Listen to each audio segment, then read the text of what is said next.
My question to the candidates would be, when they talk about corruption, you know, what do they mean by corruption? What do they mean by, what are their means of handling the corruption?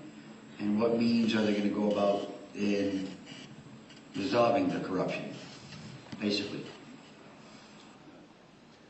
All right, well, let's go to Mr. Finch, and then we'll come to you, Chris, because Chris wanted to use his extra rebuttal For this question.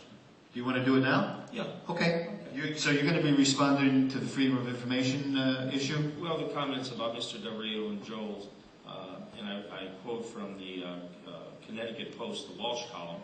Finch said in May that neither company now needed the space. This was for the factories, the neighbor of Syntex. But Finch said Monday the eviction process on both Mr. Del Rio's and Joel's properties will move forward. The homeowners dragged their feet on this, he said. Now they may have lost their opportunity. That's it.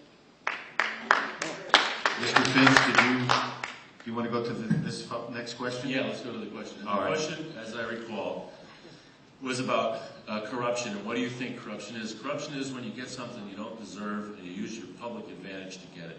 That's wrong, even if it's the slightest advantage. I don't like to see a mayor's car, for example, parked illegally so that he can get in and out of an event quickly. I don't like to see that. Public servants should be just that, public servants, and they should be humble in their role of serving the public. Everything else after that, I think, comes naturally. I don't have to remind you of my standing up to this so-called machine. I asked for Mayor Ganem to step down. I asked for Mayor Fabrizi not to do the pay raises. I did it before my opponent by a long shot. And I did it while I was a member of the inside group. And it was difficult to do, and I paid a price for it. I've always stood by my friends, and I've always said when people were wrong. And that's what you really need to do when you're in politics. You shouldn't be going on political whim in whatever way the winds are blowing. You should be consistent to your ideals and should stand up for what you think is right, and I always have. No one can say that I haven't conducted myself in the most ethical manner possible while I've been in public service. Mr. Caruso. Corruption only doesn't mean that when the FBI knocks on your door and puts handcuffs on you. Corruption is cronyism, it's favoritism, it's aborting the system for your own personal gain. And we have seen that in Bridgeport time and time again. You have a Democratic town committee, 80% of the 90 members have family or themselves on the city payroll. They make decisions based on their paycheck, not in the best interest of the people of this city. Mr. Finch says he called for Mr. Ganem's resignation. He did that when the judge sentenced him to 9 years in jail. That's when he called for his resignation. He also with Senator Newton. Newton, 5 years in jail. Senator Finch sought leniency for Mr. Newton. When it came to John Fabrizi, Mr. Finch was silent on the illegal drug use. He was silent when Mr. Fabrizi went into the courtroom and sought leniency for a sex offender.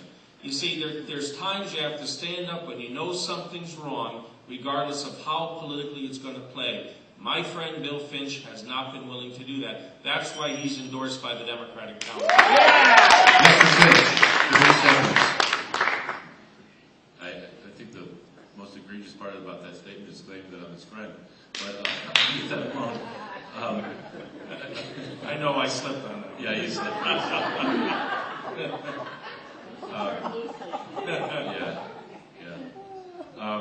You know, the facts of that statement are just incorrect, and I'll let my record stand. Thank you.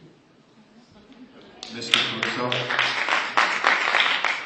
You see, throughout this campaign, Mr. Finch has talked about pledges and promises to the people. We've been doing that for 20 years. He hasn't spoken about how he's going to stop the political machine. He hasn't spoken about how he's going to end the corruption. And you see, that's what troubles me. The night the Democratic Town Committee put the crown on his head and the robe on his shoulders, he carried out the wishes of that party.